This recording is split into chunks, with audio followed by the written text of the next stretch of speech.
gosh, he was so devoted to his faith. And to me, it made him beautiful. It was like one of the things that made him so amazing and incredible.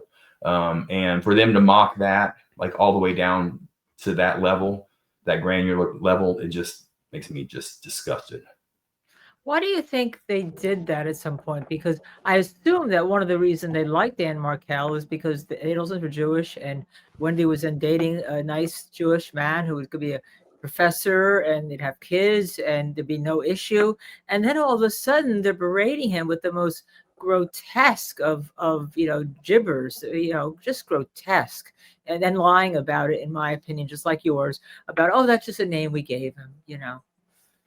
Yeah, I don't really have a good answer for you on that question. It's this case has several issues that I stay on a hamster wheel of trying to figure out, and I have for 11 plus years. And that's one of those issues that I just can't really land on a good answer, other than Donna just hated him so, everything about him. And so that was such a big part of Dan that they had to hate it that much, but it's totally crazy. I mean, because they purport to be, Jewish. I understand that there are levels of faith and orthodoxy, but to go to that level where you talk about Hitler Youth and stuff like that, I mean, that's sick. Wow. Yeah, it's sick. So, do you think Wendy's going to be arrested? And if so, when would that happen? Sooner rather than later? I think she will, and I think it'll be within the next few months.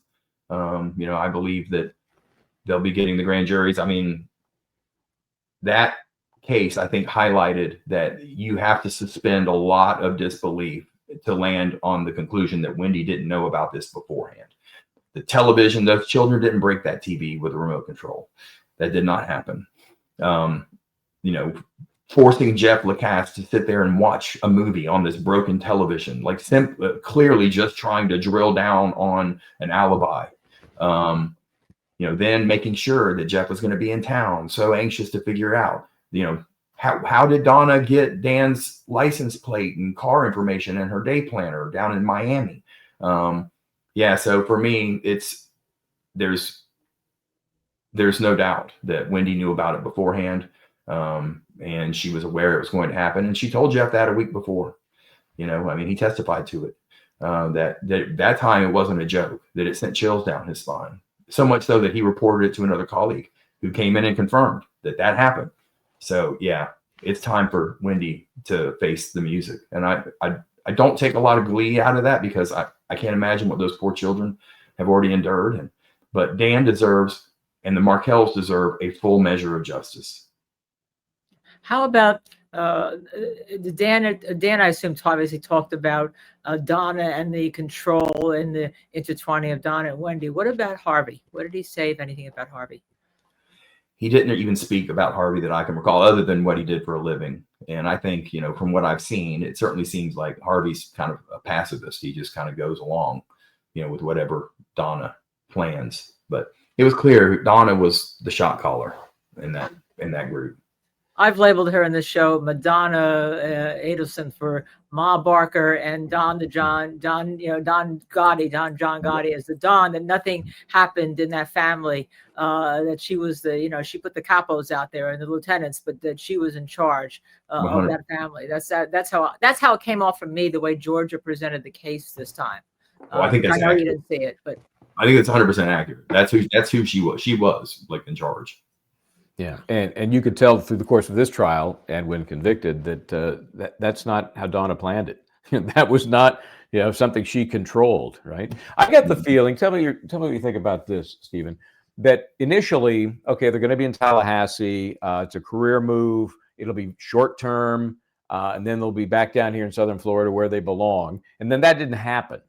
And when that didn't happen, that's when all of these the plotting and the mischievousness, the evil, escalated to the point that it did. Does that sound plausible to you? Yes, that was kind of my perception as well. That FSU's law school really kind of boomed right before they hired Dan. We kind of went top tier. We had a dean Dean Widener, who really did a remarkable job of recruiting top flight professors, and building the esteem of FSU's law school. So I think in some respects that kind of set up the situation for Dan, because at that point, for him to make the next logical leap, it was going to have to probably be something far more substantial than FSU or Miami or any law school in Florida at that time. Yeah, I mean, I heard he was targeting Yale or Harvard. That's where he was wanting to be.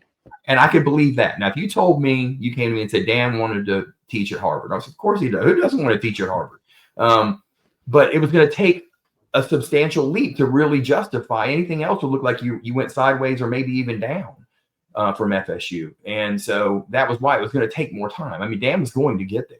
I have no doubt. I mean, I'm not sitting here thinking that he was going to stay and he was going to die an old man in Tallahassee. That wasn't going to happen. Yeah. He was going to be, at Harvard or Yale, but he was going to have to publish and speak for probably 15 years, and really kind of, to really build his resume to the point where they came calling. So I think you're right.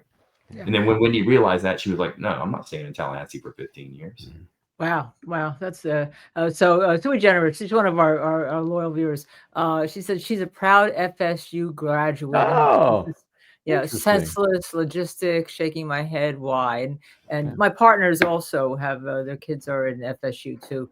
Cool. Down there, my law partners. So everyone is very proud. But yeah, the why, because let me ask you this: have you done other now divorce family law cases, or has this is this soured you on the family law? Not just. I mean, I impaled your brain. I mean, with horror, I guess. Yeah, I won't do a contested anything divorce. I've done some mutual, agreed upon, some with children, some without, where they agreed on the child support and all the assets, division, all of that.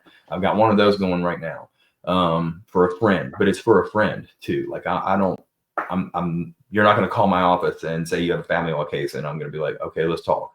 No, I'll refer you to my friends who do family law. And you haven't testified in any of the trials, right? I'm gathering that. I testified at Charlie. You did. Charlie's, yeah. Oh, you did testify at Charlie's. Okay, I must have missed it. Aaron Penner wanted to know, Mr. Webster testified in these trials before, I believe. Has he testified to all the details he shared here? Were you called in for that, or just for the timeline? Basically, they just kind of they didn't even want me for the timeline. They really wanted me just to, I think, to push back against what, what Charlie was positing, that it wasn't an acrimonious divorce. They ran that same flag up the flagpole. They wanted to push back on that, and I think they wanted me to humanize Dan a little bit more, talk about him as a father and as just a person, as opposed to just all the evidence that focused solely on the case. So that was really all my testimony was in the first case. And they were like trying to act like there's no duty to keep your client informed, and that was the other thing the state wanted me to talk about, to push back on, because they were trying to act like there's no reason to think Wendy even knew her lawyer was filing all these things. And she didn't even know her lawyer had filed a motion for contempt. Really? Yeah. Really? Well, remember, this is Wendy who didn't know what a stipulation was. That was their testimony. I don't know. Hey, Stephen, I know when we contacted you earlier, I said 30, 45 minutes. I will say I was not under oath at that time. So if you can stay for a few more minutes, we'd love it.